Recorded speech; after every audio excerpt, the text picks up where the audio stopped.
All right, so it's install day for Feal suspension, and we're gonna start with the front. I already got the car jacked up. We're gonna take the tires off and let's get started.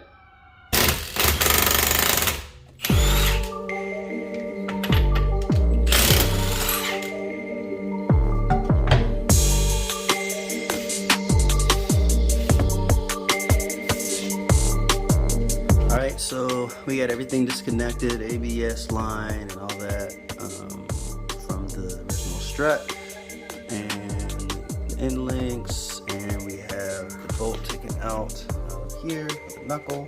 Try to loosen it up as much as I could. Might have to bang some more on it. Try not to damage the metal too much. So I'm using a piece of wood and a hammer, basically.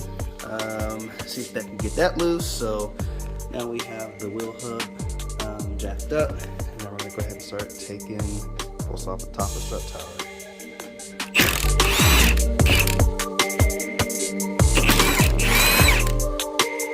Forgot to say, I'm not a professional by any means. I do all this stuff on my own. So if I do something that you disagree with, my bad. I don't know what else to tell you. Said that, all right, so we have the strut tower released, basically. Got the bolts out of that. So now we gotta release the strut from the knuckle here. So I just kind of rigged this up. So I have the jack, I have my jack here, got a piece of wood, and I'm gonna be pushing up into the end link connection there on the strut. So we're gonna push up the jack, lift this up, try to get this disconnected.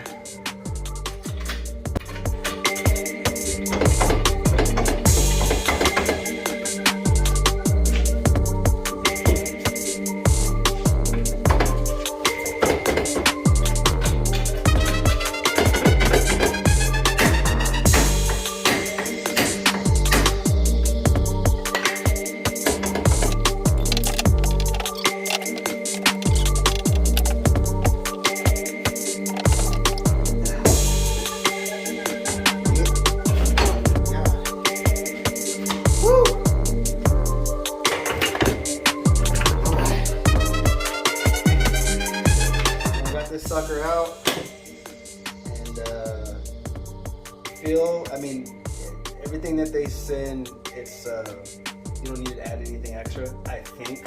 So we'll make sure that there's no extra parts that we need to throw in there, but it seems like a pretty, basic and easy, just plug and play. So out with the old and with the new.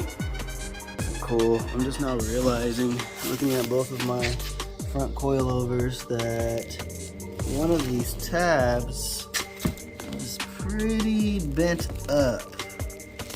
So not exactly sure how that happened.